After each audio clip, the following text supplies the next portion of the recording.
नमस्कार मंडळी, पुन्हा एकदा स्वागत आहे आपल्या एका नव्या व्हिडिओमध्ये। शनिवार आहे आज 7 तारीख, संध्याकाळचे 9:20 झालेत। मी सध्या आहे पुण्याच्या पुणे रेल्वे स्टेशनला।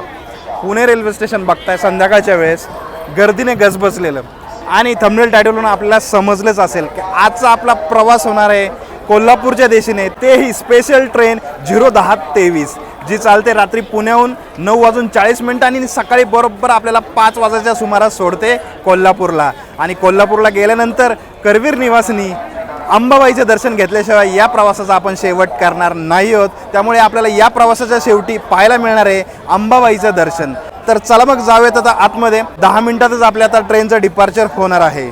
समोरून आपण बघताय हे आहे एंट्री। इथून आत्ताच आपण आलोय प्लॅटफॉर्म नंबर 1 ला आणि समोर मी पाहिलं तर थोडं आश्चर्यचकितच झालोय। गोंदिया कोल्हापूर पुणे, आता ही जी ट्रेन आहे लॉंग डिस्टन्स ट्रेन चालणारी, हीच ट्रेन स्पेशल ट्रेन म्हणूनच चालते किंवा ह्या ट्रेनचे रेक्स आपल्या स्पेशल ट्रेनला यूज होतात। आता हे बघायला लागेल, याच्याविषयी आपल्याला कन्फर्म माहिती नाही। आता प्रवासादरम्यान आपल्याला समजणारच आहे। समोरचं जे S3 कोच आहे हे आपलं आहे। तर चला आता जाऊयात आपल्या कोचमध्ये। सगळं नंबर सेम आहे। गर्दी भरपूर आहे। हा आपला कुठला सेट आहे? ठीक आहे, ही वरची अप्पर आणि मधली अप्पर आणि मिडल या 2 सेट आहेत। पाणी बॉटल वगैरे सगळं सेटल केलं आहे। वरती आपली बॅग। चला आता डिपार्चर घेऊयात। ऑन टाईम प्लॅटफॉर्म नंबर 1 वरून आपली ट्रेन निघाली आहे 21:40, म्हणजे 9:40 झाले। पुणे स्टेशनवर आपल्याला खाण्यापिण्याचे स्टॉल्स भरपूर सारे पाहायला मिळतील सगळ्याच प्लॅटफॉर्मवर।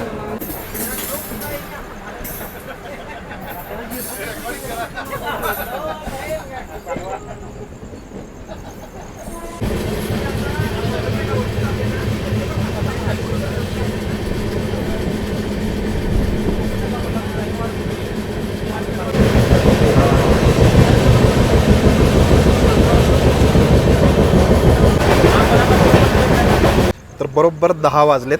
आता आपण पोहोचलोय सासवड रोड रेल्वे स्टेशन। अंधार बघा तुम्ही रेल्वे स्टेशनवर। 2 प्लॅटफॉर्मचं रेल्वे स्टेशन दिसते। आता इथे एक क्रॉसिंग होती आपल्याला, जी फलटणहून ट्रेन येते, डेमो ट्रेन पुण्याच्या दिशेने जाणारी, पण ती काय अजून आलेली नाही। बघूयात, वाटेत भेटेल आपल्याला।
मंडळी, मी आपल्याला आता क्रॉसिंग दाखवली फलटण डेमोची।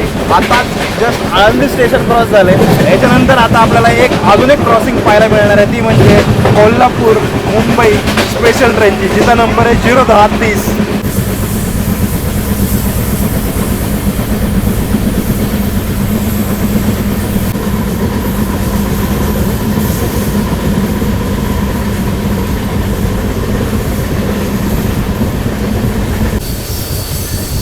छोटंसं स्टेशन बघा, रात्रीच्या अंधारात काय भारी दिसतंय।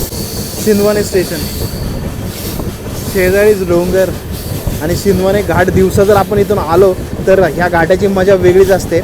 आत्ता जस्ट बघितलं मेन लाईन ग्रीन होती।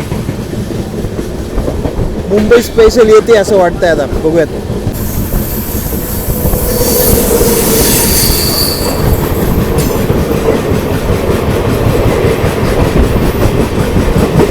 कोल्हापूर मुंबई स्पेशल, हिचा नंबर आहे 01030। शिंदवाने घाटामध्ये क्रॉसिंग जबरदस्त। तर मंडळी, आपल्याला कशा वाटल्या? मी 2 आपल्याला क्रॉसिंग्स दाखवल्या, त्या मला कमेंट सेक्शनमध्ये कमेंट करून जरूर कळवा। फलटण डेमो आणि मुंबईची स्पेशल ट्रेन। आता सध्या आपल्या सीटवर आलो आहे, ती आपली मिडल बर्थ आहे आणि वरची अप्पर सीट आहे. आता खालच्या सीटवर सध्या कोणी आलेलं नाही, त्यामुळे अतुल सध्या आराम करतो आहे आणि मी पण इथं बसलो आहे. मला अजून एक गोष्ट आपल्याला सांगायची, या ट्रेनमध्ये AC चे कोचेस आहेत, 3rd AC, 2nd AC आणि स्लीपरचे पण कोचेस आहेत, ज्याच्यामध्ये आपला प्रवास चालू आहे. याच्या व्यतिरिक्त जनरलचे पण कोचेस मागं आणि पुढं आहेतच. तर आता चला, जेजुरी स्टेशन येतं आहे, जेजुरी स्टेशन दाखवायचे मला. आणि जेजुरी स्टेशन बाहेरून काय जबरदस्त दिसतं तुम्हाला सांगू, म्हणजे डिक्टो तुम्हाला खंडेरायाचं जे मंदिर आहे ना, त्याची प्रतिकृती उभारली असा आपल्याला साक्षात्कार होतो जर आपण दिवसा बघितलं बाहेरून. 10:43 झालं आहे. जसं मी आपल्याला सांगितलं, आपण पोचलो आहे सोनियाच्या जेजुरीला. आता प्लॅटफॉर्म नंबर 1च्या साईडला मी आहे. समोर आपण चंद्र बघा काय भारी दिसतोय. आता क्वालिटी तेवढी मॅच होत नाही आहे सध्या, पण ठीक आहे. अशा ठिकाणी थांबलो आहे ना, तर मी आपल्याला सध्या तरी रेल्वे स्टेशन दाखवू नाही शकत, पण मला आपण कमेंट सेक्शनमध्ये कमेंट करून जरूर कळवा जर आपल्याला खास हे रेल्वे स्टेशन पाहायचं असेल तर आपण त्यासाठी खास येऊयात जेजुरीला. जेजुरीच्या पुढं आत्ता सध्या आपण आलो आहे. कुठलं तरी आता गाव लागले, माहीत नाही आता कुठलं, बाहेर जायची पण इच्छा नाही आहे. 11 वाजलेत, म्हणजे 11 वाजून 10 मिनटं झालेत. आता एक वेंडर आला होता, वडापाव होते. वडापाव बऱ्यापैकी गरम आहेत. पावाची क्वालिटी जरा ओके वाटते. बघा याचं कवर बघा, पण ठीक आहे. कितीला होता वडापाव? 30 रुपयाला 2. आता काय ऑप्शनच नाही, त्यामुळे वडापाव जरा सध्या घेतलेले. आणि टेस्ट कशी आहे? ॲव्हरेज आहे, पण खाऊ शकतो. भूक लागला माणूस काय खाऊ शकतो. चला आता मी पण टेस्ट करतो. स्टेशन बघा, कुठलं तरी स्टेशन आलं.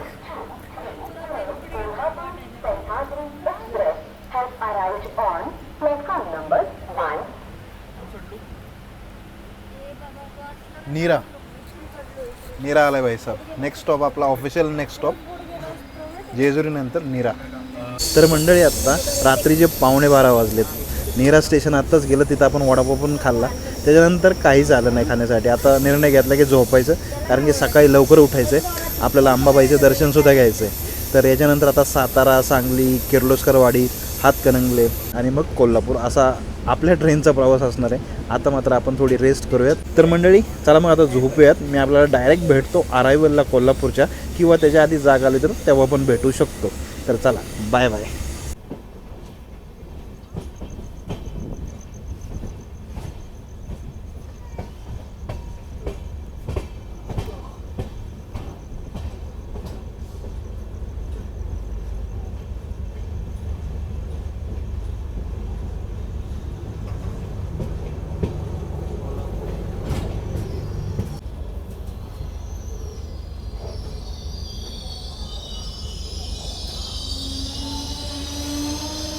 मंडळी सकाळचे 4:52 झालेत.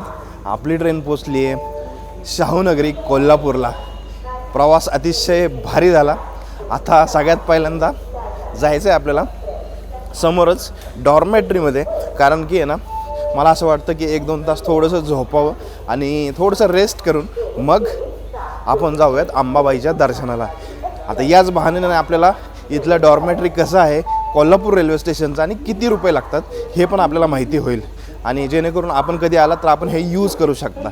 तर चला मग, प्लॅटफॉर्म नंबरच्या शेवटी आलो आहे आता आपण. समोर स्टेशन मास्टरचं आपल्याला हे दिसतंय ऑफिस, आणि बरोबर त्याच्या शेजारीच ना मुख्य तिकीट निरीक्षक म्हणजे चीफ तिकीट इन्स्पेक्टर हे जे ऑफिस आहे, इथेच आपल्याला डॉर्मेटरीचं तिकीट काढून मिळतं. तर त्याचे दर काय आहेत इथं आपण पाहू शकता.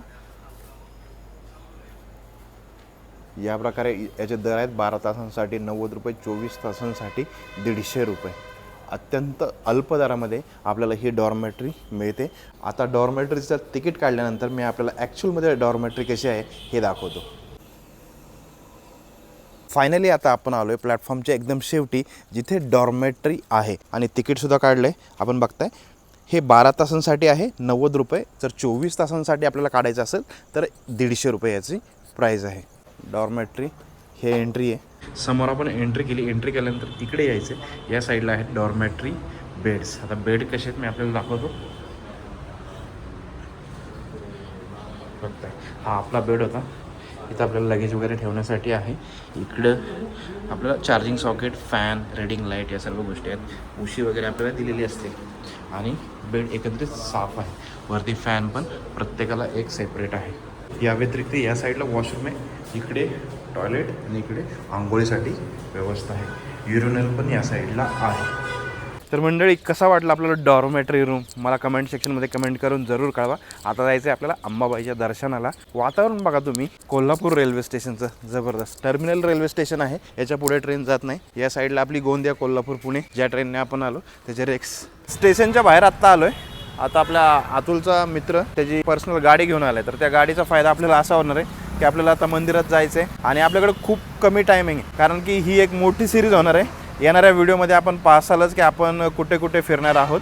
जवळजवळ 7 ते 8 दिवसाचा हा प्रवास असणार आहे. त्याच्यामुळे गाडी कोणती आणली आहे ते तुम्हाला बघायचं तर गाडी एकदा दाखव. 1900 ते 2000च्या लोकांमधली दहशत करणारी गाडी आपण घेऊन आलो आहे, ती म्हणजे ओमिनी. लहान मुलांमध्ये सगळ्यात जास्त दहशत असलेली गाडी.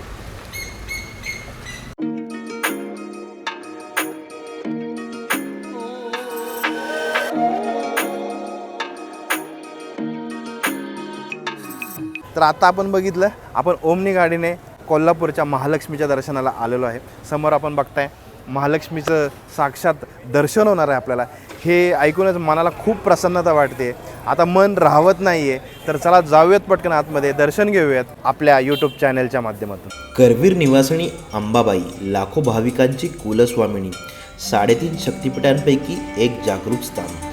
5व्या शतकातील या हेमाडपंथी मंदिराची वास्तुकला आणि मूर्तीचं विलोभनीय दर्शन मनाला शांत करतं. म्हणूनच म्हणतात, कोल्हापूरची महालक्ष्मी आई अंबाबाई साऱ्यांच्या संकटाला धावून जाणारी, भक्तांची मनोकामना पूर्ण करणारी. एकदा तरी दर्शनाला नक्की जा, तिच्या अस्तित्वाचा अनुभव तुम्हाला नक्की येईल. तर मंडळी, अशा प्रकारे आपलं दर्शन झालेलं आहे आणि खऱ्या अर्थाने आपण रात्री प्रवास सुरू केला होता पुण्याहून कोल्हापूरच्या दिशेने. दर्शन झाल्यानंतर तो प्रवास आत्ता खरा सार्थक झाल्यासारखा वाटतोय. तर आपल्याला हा व्हिडिओ कसा वाटला, सगळ्यात महत्त्वाचं आपण घेतलंय मुखदर्शन, गाभाऱ्याचं दर्शन आपण घेतलं नाही, कारण की आपल्याला जायचं आहे लांब आणि आज रविवार असल्यामुळे इथं गर्दी तर असणारच आहे. त्यामुळे आपण ज्यावेळेस इथं दर्शनासाठी याल तर ह्या सर्व गोष्टी लक्षात घेऊन या. तर चला बघ मंडळी, आपल्याला हा व्हिडिओ कसा वाटला मला कमेंट सेक्शनमध्ये कमेंट करून जरूर कळवा. आवडल्यास लाईक आणि शेअर करायला विसरू नका. चला भेटूयात मग अशाच एका नवीन व्हिडिओमध्ये. तोपर्यंत जय महाराष्ट्र.